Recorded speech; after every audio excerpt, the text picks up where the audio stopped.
Since I became president of the United States, I just keep hearing repeal, replace, repeal, replace. Well, we're starting that process, and we're starting it in a very positive manner. And I can say when you get Rand Paul on your side, it has to be positive. That I can tell you. And there he goes. It turns around, and he got a pen for the movement because I think Senator Rand Paul and the president worked together on this. And joining us now is Rand Paul himself. Senator, what role did you play in having the president push forward on that executive order yesterday?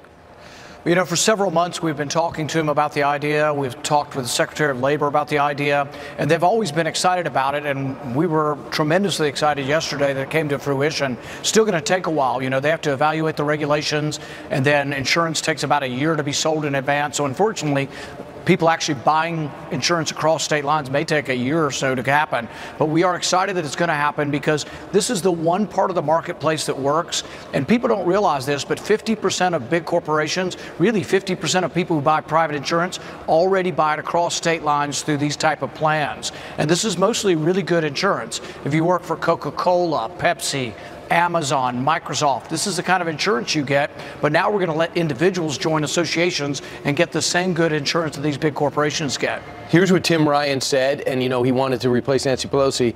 He says this dismantles coverage protections for people with pre-existing conditions and further disadvantages the sick and the middle class. What's your reaction?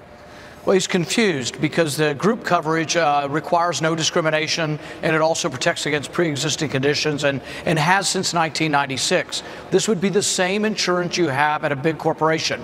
If you work for a big corporation, let's say you work for Ford or General Motors, if you get sick, you're not fired. They don't not hire you because you have a pre-existing illness. People are protected in these big corporations under big corporate cross-state ERISA plans. They're protected. That's all we're doing is setting it up so individuals can get this as well. Senator Paul, is another challenge that some of these insurers might be selling plans that aren't comprehensive enough to give people the coverage that's necessary that was there under Obamacare? Or was that the intent, to loosen up these regulations and give people these very light plans?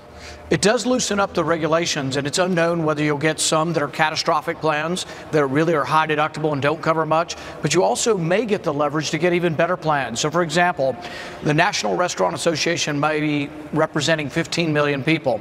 If 15 million people are represented by one person, my guess is the leverage you'll have with the insurance company will actually provide very good insurance. So I anticipate that people are going to get very good insurance at a much less expensive cost because we're empowering the consumer to have negotiating power. Of course, you have a lot of respect for the power of Congress. You know, executive orders drove you nuts when President Obama was doing it. Now you have another one here, and this will expire when this president leaves in 4 or 8 years. Do you feel personally responsible at all that the president has to go this route?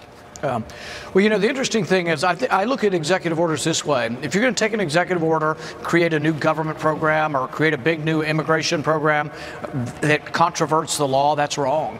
But actually what President Trump did yesterday is he looked back at the original law and said, you know what, do people have the right to associate? Actually, under the First Amendment, we're guaranteed the right to associate. So I think that there's a way of looking at this that says, you know what, all the president did yesterday was allow people the freedom to associate, and I think it's a great idea.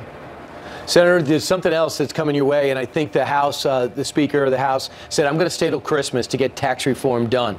Do you feel as though you're going to go to work, you personally, are going to go to work on tax reform to try to get to a yes, or are you just going to stay in your corner and let the legislation come to you?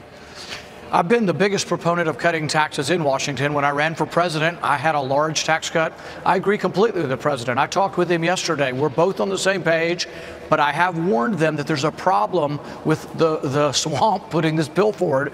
The people in the middle who pay the 25% rate, if you take away 2 of their big deductions but leave their rate the same, there's a big danger a lot of people in the middle class will get a tax increase. I've warned them of this. I think they're aware of it. The president looked at his people directly yesterday, pointed a finger at them and said, I will not raise the taxes on the middle class. I take that to heart. I believe the president, but the bill has to be fixed. And the reason I'm making noise about it is I want to be yes, but they got to fix the bill so we don't have a big increase on the middle class. What are those deductions that worry you?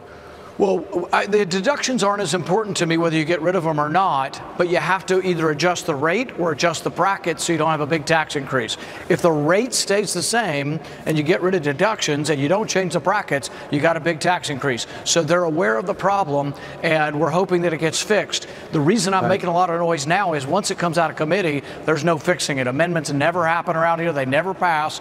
So we got to get it right the first time because I want it to pass. And help us understand, because our audience, mostly middle class, they want to know what is middle class. What do you understand it to be?